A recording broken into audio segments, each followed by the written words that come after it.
Hello guys, मेरे YouTube channel में आपका स्वागत है। मेरा नाम मनमोहन मिश्रा। तो आज मैं आपको इस वीडियो में White Oak multi cap fund का डिटेल रिव्यू करके बताने वाला हूं। तो वीडियो पूरा डिटेल में होगा। मैं आपको इसमें फंडामेंटल एनालिसिस करके दिखाऊंगा एक्सेल शीट में लाइव। और लास्ट में आपको कंक्लूजन में ये भी बताऊं कि आपको इसमें इन्वेस्टमेंट करना चाहिए नहीं करना चाहिए, और अगर आपको इसमें इन्वेस्टमेंट करना चाहिए तो कितने साल तक करना चाहिए। तो मेरे चैनल को सब्सक्राइब जरूर कर दीजिएगा। मैं इस वीडियो लाते हैं तो चलिए शुरू करते हैं।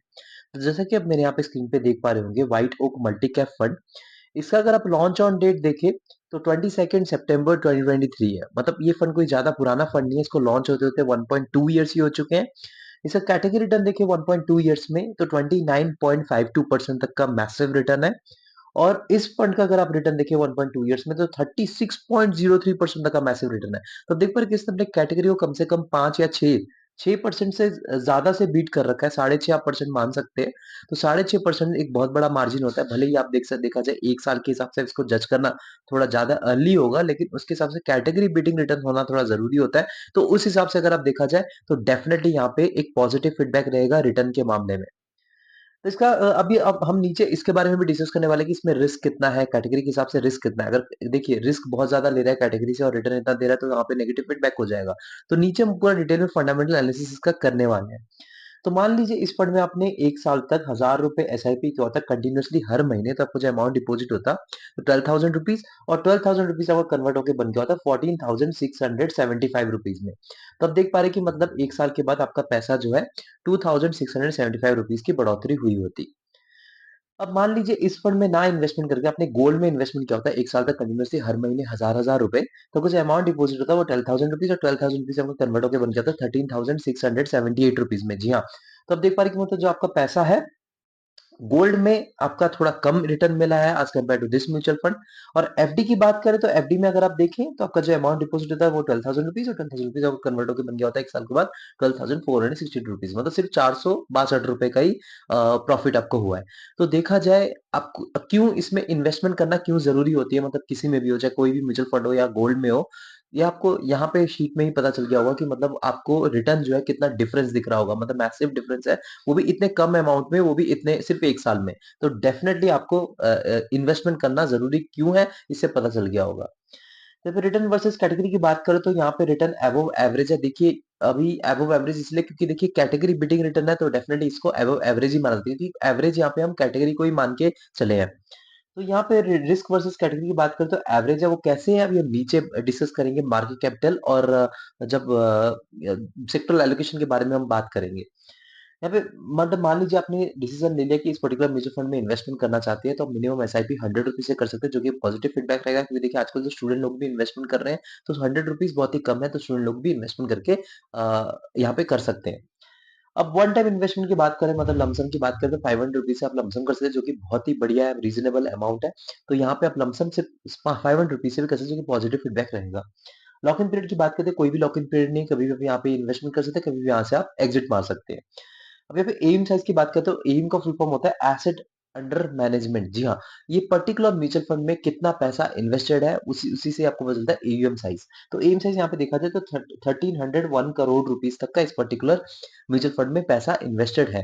देखिए एम साइज का एक पार्शियल इंपैक्ट पड़ता है म्यूचुअल फंड में। अगर एम साइज आपका कम है ना, तो आप ये समझ लीजिए कि मतलब इस पर्टिकुलर म्यूचुअल फंड में लोगों का ज्यादा भरोसा नहीं है। इसमें लोग कुछ शक कर रहे हैं, मतलब लोग सोच रहे हैं कि यार इस पर्टिकुलर म्यूचुअल फंड में कुछ कमी है, कुछ ना कुछ कमी है, तभी तो लोग इसमें इन्वेस्टमेंट नहीं कर रहे हैं, तभी इसका एम साइज कम है। तो एम साइज कम होता है तो इसमें ये प्रॉब्लम रहता है कि लोगों का भरोसा नहीं होता, और यहाँ पे एक पार्शियल इंपैक्ट पड़ता है, कुछ ना कुछ यहाँ पे प्रॉब्लम है। अगर एम साइज ज्यादा होता है तो उसमें प्रॉब्लम क्या होती है, फंड मैनेजर को मैनेजमेंट में दिक्कत आती है। अगर मैनेजमेंट में दिक्कत आती है तो उसमें क्या होता है, कभी बार एसआईपी बंद हो जाता है, कभी बार लमसम बंद हो जाता है। अगर आप कैश आउट करने की कोशिश करेंगे, रिडीम करने की कोशिश करेंगे, तो आपको भी थोड़ा बहुत प्रॉब्लम फेस करने को पड़ सकता है। तो वहां पे थोड़ा बहुत आपको ये सब लाइक थोड़ा बहुत आपको माइनर डिफरेंसेस देखने को मिलेंगी, लेकिन हाँ, कम है तो डेफिनेटली वहां पे कंसर्न है, बहुत मेजर कंसर्न आप इसको मान सकते हैं। लेकिन अगर ज्यादा है तो उसमें ज्यादा मत सोचिए, क्योंकि देखिए आप एग्जांपल लीजिए Nippon India small cap fund है, इसका एम साइज बहुत ज्यादा है, 70,000 करोड़ रुपीस के आसपास है। तो वहां पे क्या होता है, बीच बीच में क्या होता है, फंड मैनेजर मैनेजमेंट में दिक्कत आती है, तो वो क्या करते हैं लमसम और जो एसआईपी है वो बंद कर देते हैं। तो ये इश्यूज थोड़ी बहुत आती रहती है, लेकिन जो कम है ना वहां पे कुछ ना कुछ प्रॉब्लम है, तभी लोग ज्यादातर इन्वेस्टमेंट नहीं कर रहे, भरोसा नहीं कर रहे हैं। तो ये एक थोड़ा सा इशू बन जाता है। तो यहाँ पे देखा जाए 1.2 इयर्स के हिसाब से 1301 करोड़ रुपीस तो मैं इसको एम से परफेक्ट मानूंगा, क्योंकि यहाँ पे लोगों का भरोसा है। सिर्फ एक 1.2 इयर्स मतलब एक साल ही आप कंसिडर कर लीजिए, राउंड ऑफ करें तो एक साल में ही आपका 1301 करोड़ रुपीस तक का एम साइज बन चुका है। तो मैं इसको एक पॉजिटिव फीडबैक दूंगा एम के मामले में। एक्सपेंस रेशियो की बात करें तो देखिए, एक्सपेंस रेशियो बेसिकली होता क्या है कि देखिए, आप तो दिमाग लगा नहीं रहे हैं, दिमाग लगाने वाले कौन है? आपके फंड मैनेजर। तो फंड मैनेजर दिमाग लगा के आपका पैसा इन्वेस्टमेंट करके आपको रिटर्न दिलवा रहे हैं। तो यहाँ पे आपको एज ए मैनेजमेंट फीस उनको कुछ हिस्सा देना पड़ता है। तो यहाँ पे आपको प्रॉफिट का कुछ परसेंटेज देना पड़ता है। तो यहाँ पे देखा जाए एक्सपेंस रेशियो 0.46% 3% है।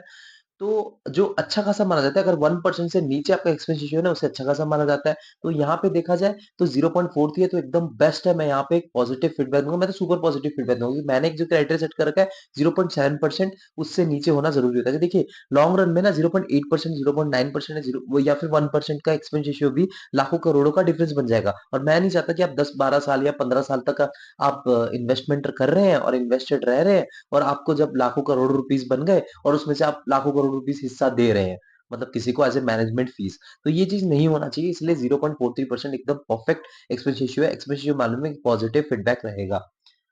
टैक्स इन्फॉर्मेशन की बात करें तो मान लीजिए आपने एक साल से पहले एग्जिट मान लिया, प्रॉफिट बुकिंग कर लिया, तो 20% तक का टैक्स देना पड़ेगा प्रॉफिट पे। अगर एक साल के बाद आपने एग्जिट मारा तो 12.5% तक का टैक्स देना पड़ेगा प्रॉफिट पे। अगर आपने एक साल से पहले एग्जिट मारा तो आपको 1% तक का एग्जिट लोड देना पड़ेगा। अगर एक साल के बाद आपने एग्जिट मारा तो वो एग्जिट लोड देने की कोई जरूरत नहीं है। सबसे यहाँ पे मेन बात पे आते हैं, वो मार्केट कैपिटल। तो मार्केट कैपिटल से आपको पता चलता है इस पर्टिकुलर म्यूचुअल फंड में कितना पैसा एलोकेशन हो रखा है अलग अलग सेक्टर में। तो देखा जाए यहाँ पे मिड कैप में 28.14% तक एलोकेशन है, स्मॉल कैप में 26.04% तक एलोकेशन है, लार्ज कैप में 42.1% तक एलोकेशन है, और डेप्ट एंड अदर्स में 3.7% तक एलोकेशन है। देखिए, ये एक मल्टी कैप कैटेगरी का फंड है, तो यहाँ पे एक सेबी का गाइडलाइन है कि 25% मिनिमम हर एक सेक्टर में होना जरूरी है, उसके बाद बच्चे 25%, मतलब आप समझ पा रहे होंगे। 25% small cap fund, sorry small cap stocks, 25% mid cap stock और 25% लार्ज कैप स्टॉक। तो ये तो कंपलसरी है। उसके बाद बच्चे जो 25% है, मतलब टोटल 75% हो गए, और जो बच्चे 25% उसमें आप लार्ज कैप में डाल सकते हैं, मिड कैप में डाल सकते हैं, लार्ज कैप स्मॉल कैप में, वो डिपेंड करता है फंड मैनेजर में, लेकिन मिनिमम 25% ये तीनों में होना जरूरी है। तो यहाँ पे इन्होंने यही फॉलो कर रखा है, आप मेरी स्क्रीन पे देख पा रहे होंगे कि जो मिड कैप की जो है 28% है, स्मॉल कैप में 26%। तो यहाँ पे देखा जाए मार्केट कैपिटल के बारे में, तो यहाँ पे आपको देख रहा होगा कि मतलब जो रिस्क क्यों एवरेज है, कोई ज्यादा रिस्क इन्होंने नहीं लिया है। तो देखिए, इन्होंने एक मिनिमम जो थ्रेशोल्ड है उसको फॉलो किया है। आप देख पा रहे हैं कि मिड कैप में 28 है और स्मॉल कैप में 26 है, तो मिनिमम का 25 है। तो यहाँ पे उन्होंने आसपास ही मेंटेन कर रखा है। और लार्ज कैप जो कि बड़ी कंपनीज में जो इनका इन्वेस्टमेंट ज्यादा हो रखा है, तो क्योंकि यहाँ पे थोड़ा सेफ चलने की कोशिश कर रहे हैं, लेकिन फिर भी एक रिस्की फंड रहेगा, क्योंकि यहाँ पे 50% तक का या 55% आप मान सकते हैं, 55% तक का आपका मिड कैप या फिर स्मॉल कैप में इन्वेस्टमेंट हो रखा है। बाकी के बचे 45% वहां पे थोड़ा सेफ चल रहे हैं, मतलब लार्ज कैप या फिर डेप्ट या फिर कैश के फॉर्म में पैसा इन्वेस्टमेंट हो रखा है। तो यहाँ पे देखा जाए तो इन्होंने मैक्स टू मैक्स कोशिश करी है, मतलब फंड मैनेजर ने कोशिश करी है कि यहाँ पे रिस्क थोड़ा कम हो सके। तो डेफिनेटली यहाँ पे एक पॉजिटिव फीडबैक रहेगा, रिस्क कम करके भी यहाँ पे आपको रिटर्न जो कि कैटेगरी बीटिंग रिटर्न है, जो कि आप ऊपर देख पा रहे होंगे, 36.05% तक का मैसिव रिटर्न है, वो भी एक साल में। तो डेफिनेटली यहाँ पे एक पॉजिटिव फीडबैक रहेगा मार्केट कैपिटल के मामले में। अब सेक्टरल एलोकेशन की बात करें तो यहाँ पे फाइनेंशियल सर्विसेज में 32.19% तक एलोकेशन है। उसके बाद आपका इंडस्ट्रियल सेक्टर में 13.59% तक एलोकेशन है। कंज्यूमर सेक्टर में 13.18% तक एलोकेशन है। टेक्नोलॉजी सेक्टर में 10.84% तक एलोकेशन है। हेल्थ केयर में 9.19% तक एलोकेशन है। बेसिक मटेरियल्स में 6.15% तक एलोकेशन है। कंज्यूमर डिफेंसिव में 4.56% तक एलोकेशन है। कम्युनिकेशन सर्विसेज में 3.8% तक एलोकेशन है। रियल एस्टेट में 3.21% तक एलोकेशन है। एनर्जी सेक्टर में 2.77% तक एलोकेशन है। तो यहाँ पे देखा जाए तो इन्होंने प्रॉपरली डाइवर्सिफिकेशन कर रखा है। आप देख पा रहे हैं यहाँ पे सेक्टर्स जो है, financial services, industrials, consumer cyclical, technology, health care. तो ये जो 5 सेक्टर है उसमें अच्छा खासा डाइवर्सिफिकेशन कर रखा है। तो डेफिनेटली अगर ये जो 5 सेक्टर से अच्छा खासा परफॉर्मेंस देते हैं, तब कोई पर्टिकुलर म्यूचुअल फंड भी अच्छा खासा रिटर्न देगा। तो यहाँ पे डाइवर्सिफिकेशन के मामले में मैं एक पॉजिटिव फीडबैक दूंगा, ठीक ठाक से डाइवर्सिफाई कर रखा है, लेकिन फाइनेंशियल सर्विसेज में इनका ज्यादा भरोसा है। अब यहाँ पे फंड मैनेजर की बात करें तो यहाँ पे आप देख पा रहे हैं कि टोटल 5 फंड मैनेजर्स हैं। एक पीयूष बरनवाल है, इनको एक्सपीरियंस 5.84 इयर्स का है। सेकंड जो है आपका रमेश मंत्री, इनका एक्सपीरियंस है 2.29 इयर्स का। थर्ड जो है आपका तृप्ति अग्रवाल, इनका एक्सपीरियंस है 2.27 इयर्स का। और जो फोर्थ में आपका धीरज धीरेश पाठक, इनका एक्सपीरियंस है 0.78 इयर्स का। और फिफ्थ में जो है आपका नैतिक शाह, इनका एक्सपीरियंस है 0.57 ईयर्स का। तो देखिए जो इस फंड में इनका इतना एक्सपीरियंस है, देखा जाए एक फंड मैनेजर ना एक्सपीरियंस होना ज़रूरी होता है क्योंकि देखिए आप उनके पास्ट की हिस्ट्री ट्रैक कर सकते हैं, उनके बारे में जान सकते हैं पास्ट में उन्होंने कितना अच्छा खासा रिटर्न दिलवा रखा है। तो उनका जो पास्ट में स्ट्रैटेजी क्या होती है, तो उससे जब आप पता चल जाता है ना तो आप भी भरोसा करने लग जाते हैं, आप भी कॉन्फिडेंट रहते हैं कि मैं यहाँ पे इन्वेस्टमेंट कर रहा हूँ और पास्ट में इन्होंने एक अच्छा खासा रिटर्न दे रखा है।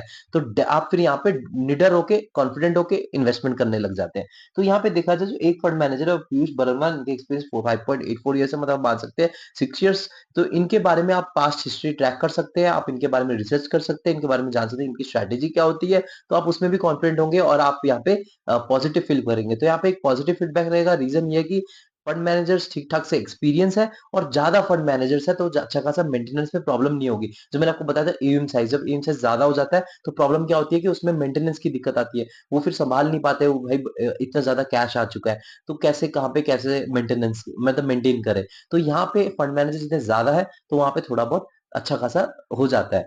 फंड मैनेजर को थोड़ा कंफर्टेबल फील हो जाता है। तो यहाँ पे देखा जाए तो फंड मैनेजर्स के मामले में पॉजिटिव फीडबैक रहेगा। रेटिंग की बात करें तो इसको 4 आउट ऑफ 5 रेटिंग मिलेगा।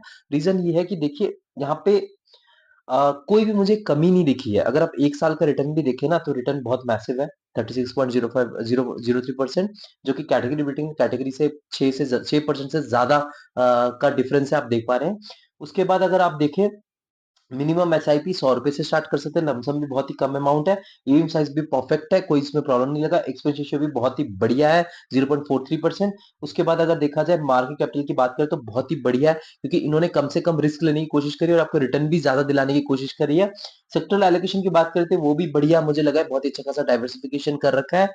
और फंड मैनेजर की बात करते हैं, यहाँ पे पूरे से पूरे के पूरे नंबर मिलते हैं, क्योंकि यहाँ पे फंड मैनेजर थोड़े ज़्यादा है और ऊपर से आपका फंड मैनेजर एक्सपीरियंस भी ठीक-ठाक से है, आप इनके बारे में पास्ट हिस्ट्री ट्रैक भी कर सकते हैं, कि इन्होंने पास्ट में कैसा रिटर्न दिलवा रखा है और कैसी स्ट्रैटेजी इनकी होती है। तो यहाँ पे ओवरऑल देखा जाए रेटिंग्स को 4 आउट ऑफ 5 मिल रखा है। देखिए, इसमें प्रॉब्लम ये है कि अभी ये ज़्यादा पुराना फंड नहीं है, क्योंकि सिर्फ इसको 1.2 ईयर्स ही हो चुके हैं, तो 1.2 ईयर्स में जज करना थोड़ा जल्दी हो जाता है।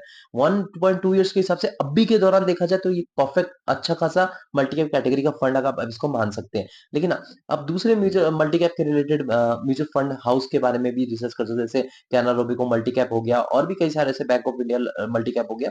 अच्छा कई सारे आपको मल्टी कैप कैटेगरी का अलग-अलग मिलेंगे, लेकिन इसके बारे में अगर आप ओवरऑल कंक्लूजन की बात करें तो मैं यहाँ पे एक पॉजिटिव फीडबैक दूँगा ये पर्टिकुलर म्यूचुअल फंड के बारे में। आप इसमें इन्वेस्टमेंट कर सकते हैं, लेकिन हाँ, आपका टाइम फ्रेम 7 से 10 साल होना ज़रूरी है।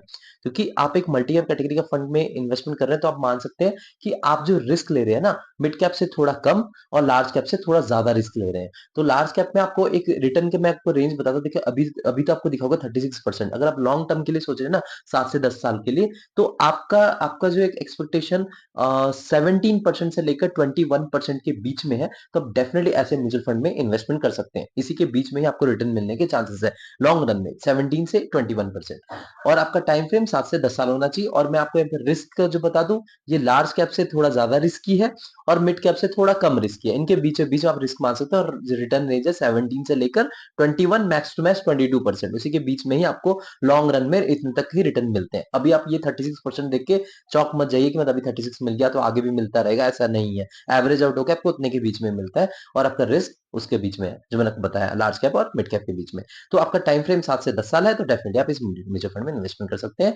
तो मेरे हिसाब से पॉजिटिव फीडबैक है। लेकिन आप खुद रिसर्च करके इन्वेस्टमेंट करिएगा, ये नहीं कि मैंने बोल दिया और आपने जाके भाग के इन्वेस्टमेंट कर दिया। तो मेरे चैनल को सब्सक्राइब जरूर कर दीजिएगा। मैं शुरू लाता रहता हूँ। Thank you.